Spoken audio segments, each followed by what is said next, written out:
Good evening, everyone. I'm Brian Allen. Glad to have you along with us on this Sunday night. Coming up here this evening. My reaction to how the city responded to our flooding event was one of just being humbled and overwhelmed at the expertise that we have in the city. We will spend some time talking with Sioux Falls Mayor Paul Tenhaken about the city's recent flood response, how he thinks the city performed, and what he learned along the way. That's coming up. But we begin here tonight with the political story that has dominated a lot of the headlines this last week. The completion of the Muller report and its finding that there was no collusion between Russia and the Trump 2016 presidential campaign. This past week, we were able to speak with several members of our regional congressional delegation about their reaction to the finding and what, if anything, should happen next.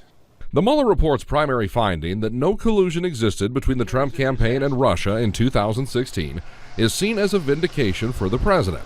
The president himself, who for the last 2 years has called the investigation a witch hunt, now says the investigation was properly handled by special counsel Robert Mueller and his team. The president, on several occasions this past week, has talked about the investigation's conclusion. The collusion delusion is over. The special counsel completed its report and found no collusion and no obstruction. Now, everybody's thinking in terms of victory for President Trump. It's that too.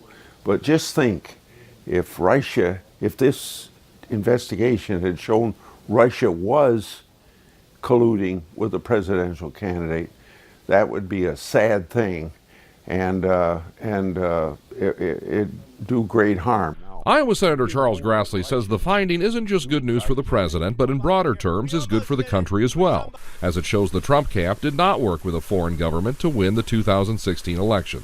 But Grassley also says this investigation does not mean that the Russian government wasn't working on its own to sway the election outcome. We know that Russians do try to meddle in societies of other countries through their disinformation campaign that goes way back 50 years to this old Soviet system. So it shouldn't surprise us that they're involved in trying to influence elections in France, England, Netherlands, Germany, where else, including the United States. Well, let's be clear, the Russian government, they are not our friends, and they do seek to undermine and destabilize our democracy.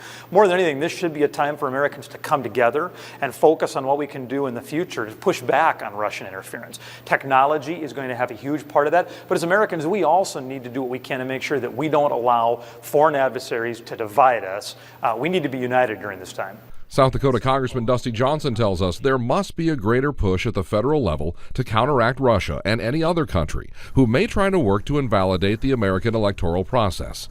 Johnson says he always had a belief that the Mueller probe was being handled properly, but tells us now that it is over and the president exonerated on collusion allegations, it's time to move forward.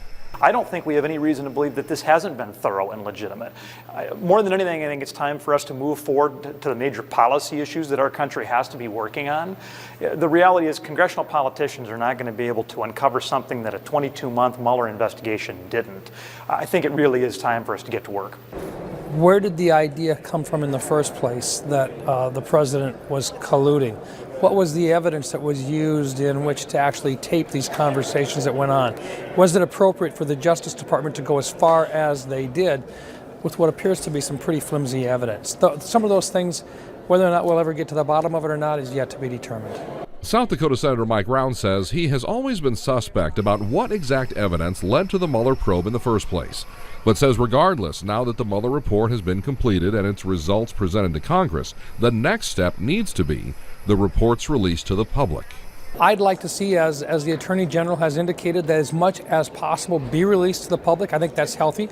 There are some things that probably won't be released, such as grand jury testimony, which under our federal law is not allowed to be released.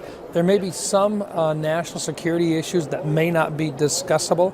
So I think the Attorney General, as he works his way through, will identify those items that can be released. It's important to get this behind us and obviously be able to move on to other things. The full report will still come out. I'm sure it'll be discussed and debated when it does, but I think the main takeaway, the reason for undertaking this report in the first place, or this investigation in the first place, was to determine whether or not the Trump campaign colluded with the Russians to try and influence our elections. And the Mueller report came back very clearly and said no. South Dakota Senator John Thune says the Mueller report clears the air to a certain extent surrounding the Trump White House, removing a cloud of suspicion that has lingered for years. He tells us he too fully expects the Mueller report will be released to the public, and soon. When Bill Barr was in here, the new Attorney General, to meet with me prior to his confirmation, I encouraged him to be very forthcoming, very transparent, and I think right now they're kind of scrubbing it to make sure that there isn't any classified information or any other information that might implicate, or not implicate, but certainly reflect poorly on people they don't want to be exposed. But while the Mueller report reached a conclusion on collusion, it did not reach a solid conclusion on whether the president did anything to interfere with the investigation itself, which would be obstruction of justice. We asked the delegation members we spoke with if they have any concerns about that obstruction element.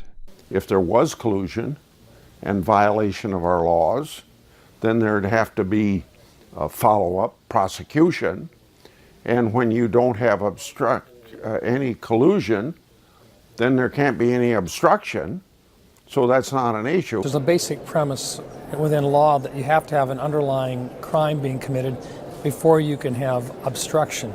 Since there's no underlying crime being committed here, it would be very difficult to show obstruction of justice. It looks like Mueller didn't pass judgment one way or the other on that issue, but when the Attorney General looked at it, and the Deputy Attorney General, Rod Rosenstein, again a career prosecutor who certainly doesn't have an agenda here, when they looked at it based on what you would be able to bring in terms of charges, they concluded that there wasn't any obstruction either. So, but that question will get asked, how they came to that conclusion. Attorney General William Barr is set to appear before a congressional committee in a week and a half from now, where he is expected to be asked about his interpretation of the Mueller report.